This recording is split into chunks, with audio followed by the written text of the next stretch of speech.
Hello friends, welcome back to another video. Today I'm going to be doing a Q&A and dun, dun, dun, dun. This is the first sit down video, or I guess stand up because I'm standing up right now because background, obviously. If I sit down, you guys aren't going to see anything. You'll see like the floor.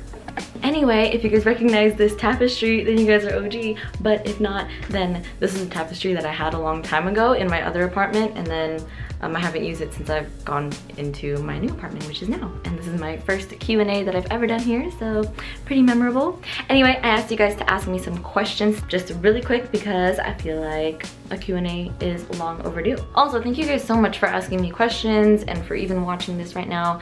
If you're watching this, I appreciate you. All right, how tall are you? I am 5'2½". If you were food, what would you be? I would be an acai or smoothie bowl because those are life. And you could literally put anything in there and it would taste so good. And I personally like sweet foods, so that would be my choice. How do you stay in balance, mind, body, and spirit with so much going on in your life? From my point of view, I feel like it's so hard for me to keep the balance, but a lot of you have been asking me this question, like, how do I stay balanced with all the things that I'm doing with school, with all this social media, with staying in keeping up with my social and family life? Honestly, I have no idea how I do it exactly, but I just know what my priorities are. And for those of you who want to know, like, how do I balance working out, like going to the gym, doing yoga, studying, having friends and stuff like that, you know, staying healthy, eating healthy, making sure that everything is in line, prioritizing, having a to-do list. My planner is full of just lists of things that I need to do, and I just look at each one. If I'm not doing anything, I go there, I'm like, okay, this is what I need to do, I'll do that right now. It's all about staying productive and keeping consistent with a schedule and keeping committed to constantly being productive. Like if I'm not doing something, I always have something else to do. I don't know if that makes sense or not, but I always try to fill up my time with something. Yoga, working out, meal prepping, those things are my priorities. I need to do that, and I will put those over some other things, which is probably not as healthy.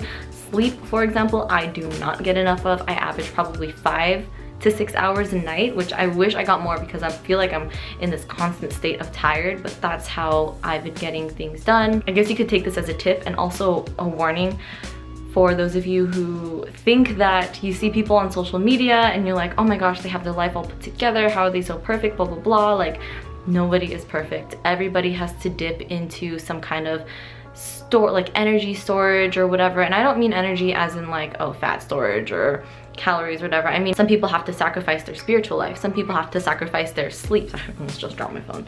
Some people have to sacrifice their social life or their family life or even their grades and stuff to keep up what they want to keep up. And that is just priorities. It really is just up to you what you find the most important in your life. What made me go vegan? I was just honestly curious. I was on paleo before and I've been jumping back and forth on diets, and I was like, you know what? I'm just gonna try veganism, see how I feel, because Freely the Banana Girl makes me want to eat 10 bananas in the morning.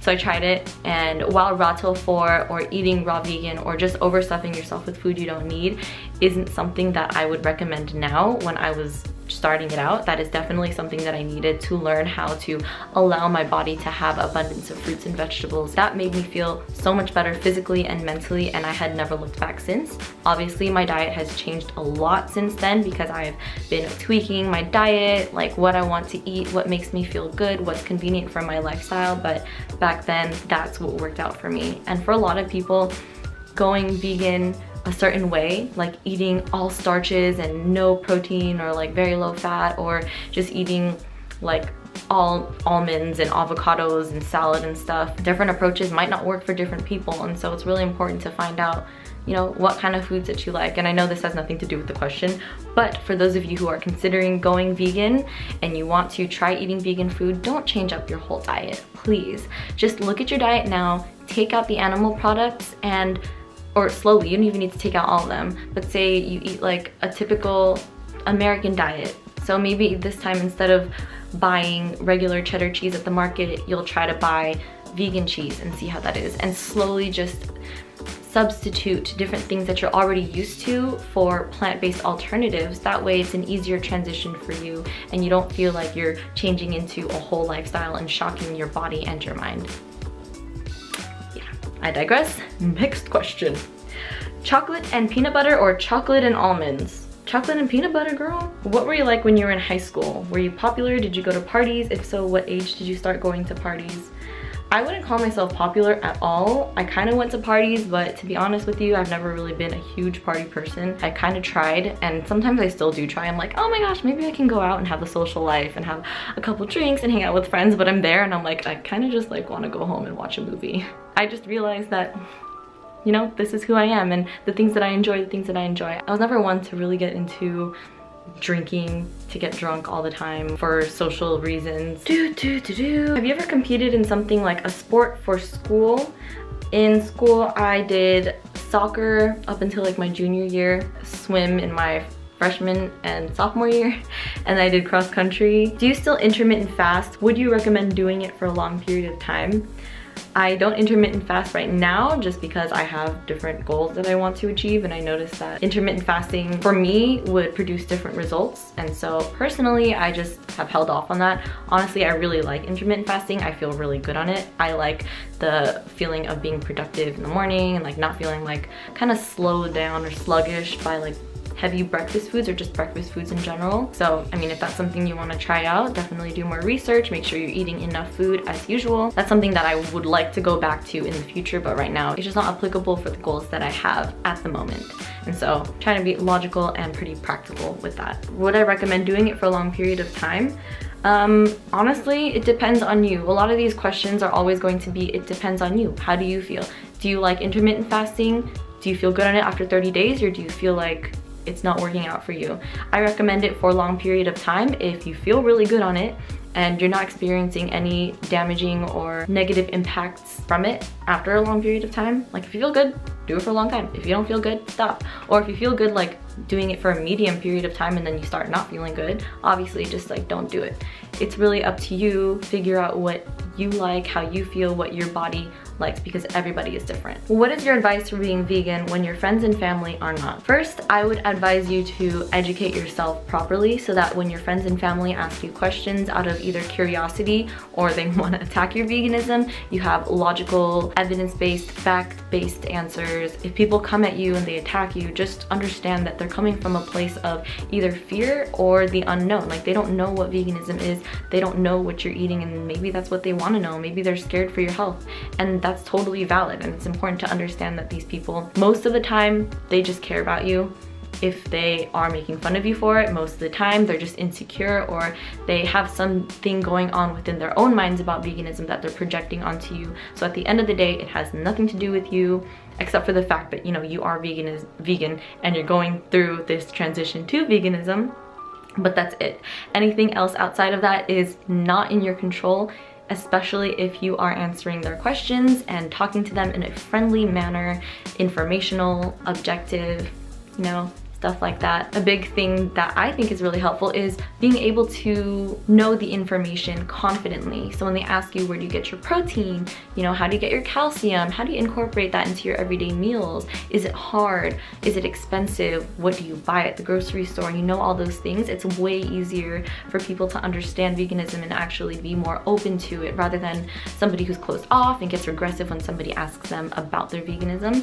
And another thing is, like, if somebody wants to talk to you about veganism at the dinner table and you know that it might get into a heated conversation, maybe saving it for later, saying, hey, this isn't the time right now, but I'm more than happy to get coffee with you or tea with you sometime and we can talk about it. Or if you have any other questions, you know, let me know and then we can go over those later, but not right now, not at this dinner table, something like that. And another tip is knowing recipes and being able to cook recipes that omnivores and vegivores will love, because nothing brings people together better like good food. And good food and vegan food can be good food. A lot of vegan food is good food, but you just have to know, you know, how to make it, what ingredients to use. Do you have any book or audiobook recommendations? Oh girl, I got a lot. So my favorite books, and I always recommend this to people first, are the Don Miguel Ruiz books. So things like The Four Agreements. I'm reading The Voice of Knowledge right now, but he also has The Mastery of Love, which is one of my favorites also.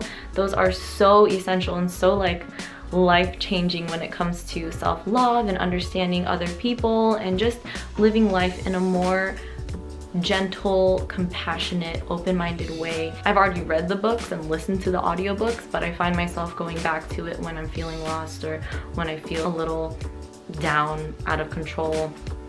And so those are really helpful too. How Not to Die by Dr. Greger. You could read it or you could listen to the audiobook while you're driving. It has a lot of information, a lot of digestible information for new people who are trying to learn more about plant-based nutrition and, you know, what is in meat that is not good for us, what is in cabbage that is good for us, or what is in random things that are good or bad for us. So that's really good too. I'm in the middle of listening to The Subtle Art of Not Giving a Fuck, I think that's what it's called, and that is also really good for just being confident with yourself and going for what you want to go for in life without thinking about what everybody else thinks about, and not, you know, caring too much about the judgments of other people. Another one that I really liked is the Eckhart Tolle books, so The Power of Now and A New Earth. A New Earth is really also good. I really like non-fiction-y type of books. And by the way, not sponsored or anything, but you can get a free 30-day trial and a free audiobook through Audible with the link in the description below. And if you decide not to keep that 30-day trial, or if you don't want to buy a membership, which I pay for personally every month, then you definitely don't have to. You can cancel anytime you want and you can keep that free audiobook. Just check out the link in the description below. The camera stopped recording because, I don't know, it just does this weird, it has this weird setting that I haven't figured out yet. But I think that's good timing for this Q&A. So that's the end of the Q&A. I feel like it was kind of short, but I kind of want to keep it nice and concise so I can edit it and upload it and then probably just answer more questions later. I hope you guys enjoyed this video and you learned a little bit more, and that you're having a wonderful morning, noon, day, or night wherever you are, and I'll see you next time. If you'd like to ask me some questions, make sure you follow me on Instagram at @applesandAmandas and turn on your notifications so that you never miss a post, in case I'm like, yo, we're doing another Q&A, ask me some Q's so I can A you. Okay, bye.